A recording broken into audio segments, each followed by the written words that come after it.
So the last tip of this little series is probably the most important one. Creativity rules, and try not to be the person that thinks there's a silver bullet product that will turn your mixes into gold. There isn't. In just the same way as me turning up to the studio head to toe in Lycra will not make me an Olympic cyclist. All that will do is terrify the neighbours.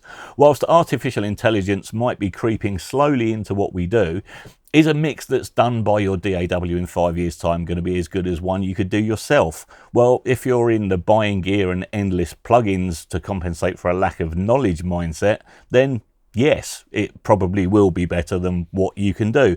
But if you're watching this video, you probably don't want to be that person. And if you put the time and effort into getting better, you will stand out from the crowd. And the crowd is... I used to be quite active in a lot of internet forums, but these days a lot of them just make me feel a bit sick and a bit disheartened. All the time you see posts like, my mixes don't have the professional sound I'm after, what summing boxes should I consider? And a raft of replies all extolling the virtues of the SSL Sigma, or how much better the Rupert Neve 5057 is than the AMS Neve 8816, why my Dangerous Music D-Box is better than your Blackline PM8, and it's all bullshit. None of those boxes will make your mixes sound better if you're no good at mixing.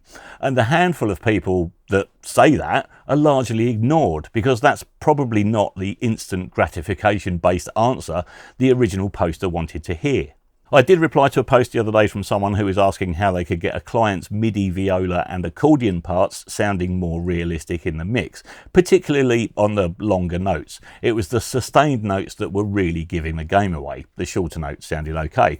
Well, the best answer is, of course, to hire a viola and an accordion player, but that wasn't an option. So my reply was to think like a viola player. Someone playing a viola or a violin can only keep a note sustained until such time as they run out of bow, and then they have to stop and go back the other way. I haven't got enough bow for this. If they play hard and fast, they'll run out of bow more quickly than if they play more slowly and softly. They can get a longer note out of it, but it will sound very different. The same with an accordion. Play softly and you can coax longer notes out of it before you run out of air and have to pull it apart instead of squeezing it together. And sucking air out makes a different sound to pushing air in, and you need to think like that when trying to replicate that sound with samples and MIDI.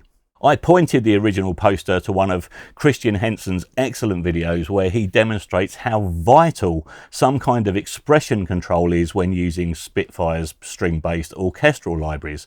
And when trying to replicate instruments like this, it's all about the performance and the expression and the emotion you can put into it. But that's hard work, isn't it? Needless to say, there were a raft of replies to the question, ranging from try duplicating the channel and applying some heavy saturation to the duplicate part, to use the Baby Audio Super VHS plugin or analog tape simulations to add some wow and flutter.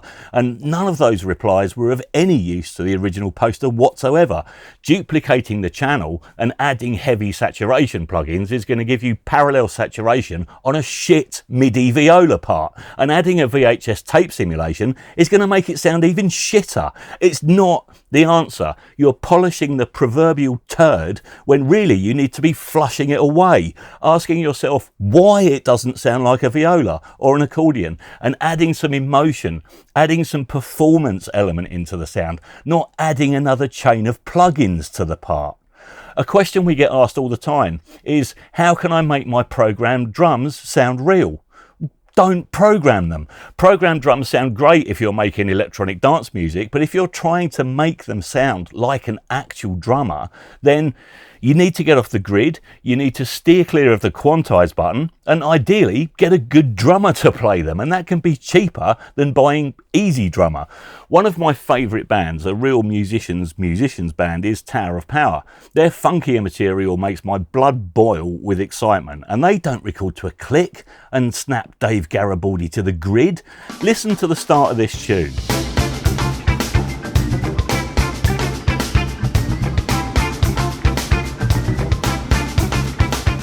And now listen to it when DG brings it back in after his drum solo.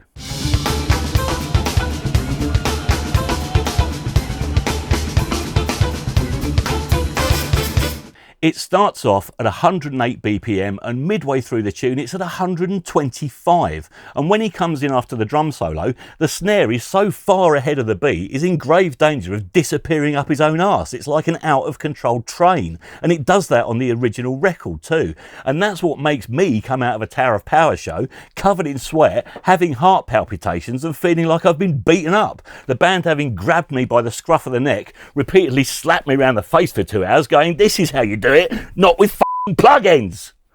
You can't program that. I've worked with the Animals for many years, and 80-year-old Johnny Steele speeds up throughout a song like you would not believe. And that's what's getting other octogenarians up and out of their mobility scooters and dancing like nutcases during a gig and making them feel 21 again. You watch him play and he's lost in the song. He's gone. He's in it. You can't do that with a plugin. As a final example, regular viewers will know my instrument of choice is the Hammond organ, and I'm constantly asked by people, what's the best clone or what's the best virtual instrument plugin to get that sound? And the answer is any of them. It's how you play it. Most people will load up a drawbar preset and stick the Leslie on slow or fast and have that static sound throughout the track. And that isn't how a Hammond player plays a Hammond. Most are constantly changing the drawbars. They know exactly which ones to just push in a little to get out of the way of the vocalist or the guitar solo, and how to crank them all out while speeding the Leslie up and flooring the expression pedal for some instant drama during the chorus. And it's an expression pedal. The tonality of the instrument brightens as you floor it. The plugins can and do model that, but if you don't incorporate that in a performance as you would with an actual Hammond, it doesn't sound like a Hammond. Similarly, the instinctive switching speeds on the Leslie. When you've played one for 30 years and listened to tens of thousands of records with a Hammond on it, you just instinctively know when to switch speeds without even thinking about it. And that's really important for the sound and really hard to do in a plugin with a mouse. You then have to automate it, and then again you lose the performance element. But people don't dive into this.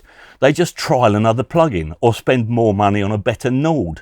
If I turn up in my Lycra and get on my rusty old bike and fall off straight away, buying a better bike isn't going to help me. Yes, I might be tempted into thinking that I'll be more encouraged to learn to ride a better bike, but that's a loser's game. That's when you spend a lot of money on something that sits in the corner. If I learn to ride my rusty bike first and clean some of the rust off and maybe oil the chain and fix the brakes, then I'm going to appreciate that more expensive bike a whole lot more when I really need it, when I'm ready for it.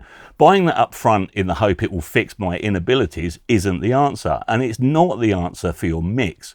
Learning to ride what you've got is education, practice, good monitoring, books, listening to a ton of commercial material, and more practice. That's the answer. For all of us, I'm still nowhere near as good as I want to be and probably never will be. There's no end goal with this, and if there was, you'd reach it and stop. Keep learning, keep practicing, keep getting better. Then as you get better, your gear can get better as well, and you'll get the most out of it.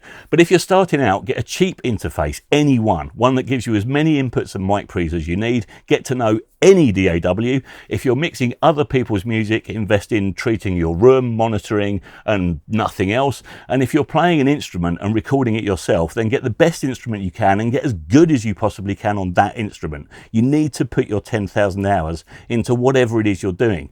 But be aware that this is a creative game. You'll probably become good enough for other people, but you may never become good enough for you.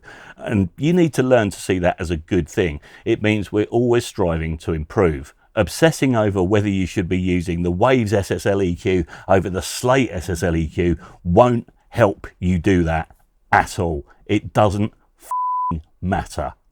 I hope you enjoyed this final instalment. If you didn't, then please don't subscribe, give us a big fat thumbs down and just go and watch another channel. If you did, then you know what to do, and please follow the link in the description and come and join us on Discord.